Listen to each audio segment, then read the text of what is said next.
Hello everyone, I'm Fahmi Nurfaizi and today I will be talking about back formation in morphology.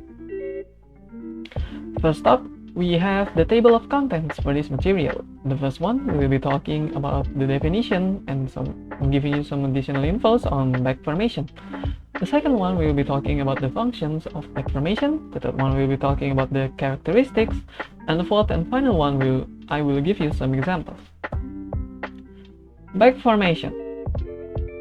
Back formation, also called back derivation, is a type of word formation process which involves creating a new word from an existing word by reducing an affix or some part of the root. We do this commonly when we form verbs from nouns.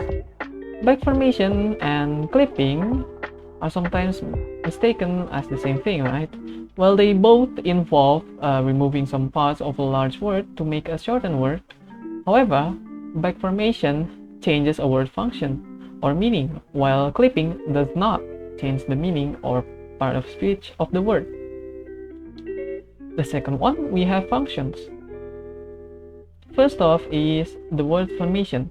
Back formation is a way to invent new words when needed, especially if there is an existing word for a specific concept. The second one, we have language evolution. Back formation itself contributes to the natural evolution of a language by allowing them to adapt and to changing needs and concepts.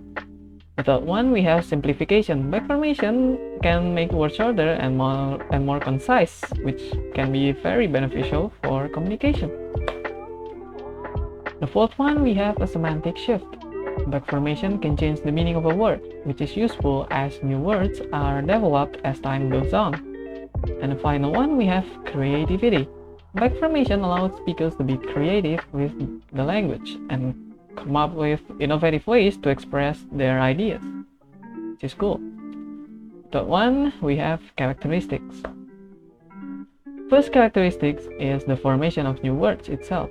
Again, back formation results in the creation of new words, often by removing an affix that appears to be part of an existing word. Second one, we have simplification. The process often simplifies a word to what seems to be its base or root form. This is done by removing prefixes, suffixes, or infixes. The third one, we have analogical reasoning. Back formation is driven by analogical reasoning. Speakers of a language might perceive a word as having an affix that isn't actually present, and they create a new word based on this perceived structure. The final one, we have a semantic shift. Again, sometimes the meaning of the newly formed word may undergo a semantic shift compared to the original word.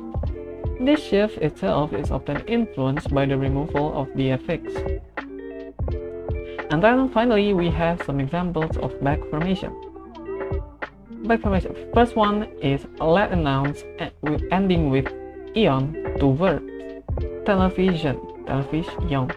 Noun, to televise. To televise means to broadcast something on TV, right?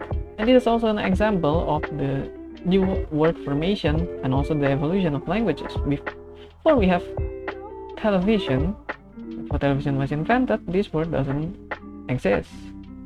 So yeah, this is another proof that back formation is involved in the new word formation and also a natural evolution of languages. Okay. Let's go on. The second one, we have projection. Now, to project. To project means to display or convey an image or impression. The third one, we have emotion. Also noun. To emote. To emote means to express emotion in a clear way, especially in acting. Next, we have nouns ending in er or something close in sound to a verb. First one, swindler. To swindle. To swindle means to deceive or cheat someone, often for financial gain. Second one, we have sculptor. To sculpt.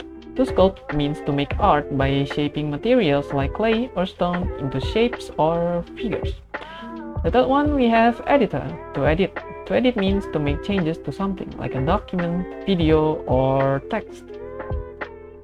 Finally, we have other noun conversions to verbs. First one is injury. To injure. Here, the final E is added because of an orthographic rule. Second one, we have enthusiasm. To enthuse. To enthuse means to show excitement or interest. The third one and final one, we have liaison. To liaise. To liaise means to cooperate or to start a link between people. And that's it for today. Thank you for watching. Bye bye.